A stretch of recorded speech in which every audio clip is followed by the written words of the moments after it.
would you say you are as a person? An introvert or an extrovert? Oof, probably an extrovert. Yeah, and I probably agree with that. And you might be surprised that I would consider myself an introvert, and I certainly was as a younger kid. And I was forever sat on my home drawing or doing something totally me, And my dad said to me at the time, he said, "You would be good at sales because you have got a little bit of gift of the gab." But I said I was entirely shy. And so I actually sort of put myself into those awkward positions of sales jobs and that kind of stuff to learn on the job. Knowing you like I do, I would probably say I can understand the introvert comment, even though you definitely don't come across that from just meeting you. But I do, knowing you the way I do, I can get that. I think also, there's two different types of salespeople, really, isn't there? And business owners. You've got the people who talk when they're spoken to and are thinkers and assess everything, maybe even overthink everything. And then you have the people who just get on with anybody and anything and shoot from the hip and I'm probably a little bit more like the latter than anything else. But it doesn't stop you being a good salesperson just because you can't. I've had this conversation with one of the young guys who works with me, and Jamie is a lovely guy, and the one thing that me and you do, which not everybody does, and it's not a bad thing, but is chat shit, basically. Because exactly what we're doing now, because if you can do that, it makes the business much easier, because the relationship, the rapport, you feel comfortable, you open up, and before you know it, the sale's closed.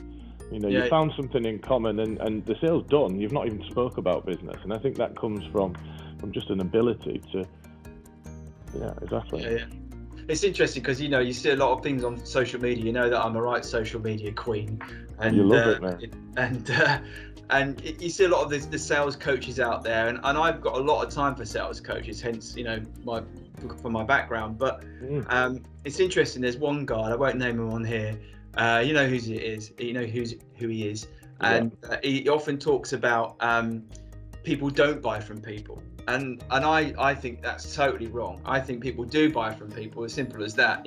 As long as that person's obviously got a good product. I mean, you might like the guy, but if they've got a product you don't need, you're not going to buy from them. You're not going to buy just because you feel sorry for them. Yeah. But the fact is, you do buy from people, and it's as simple as that, isn't it?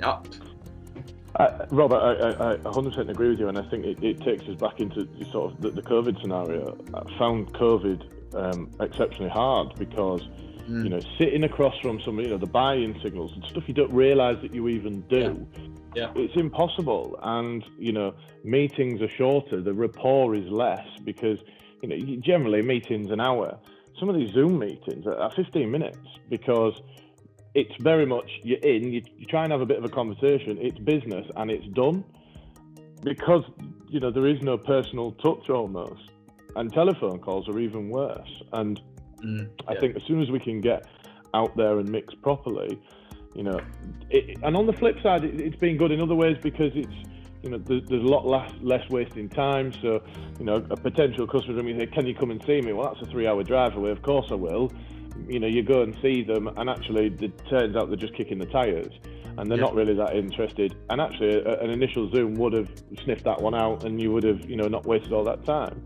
But I think in general, day to day, I think there'll be a hybrid moving forward, but part of me thinks that everything will be forgotten that we've just learned, and we'll all go back to doing what we were doing because that's what people enjoy.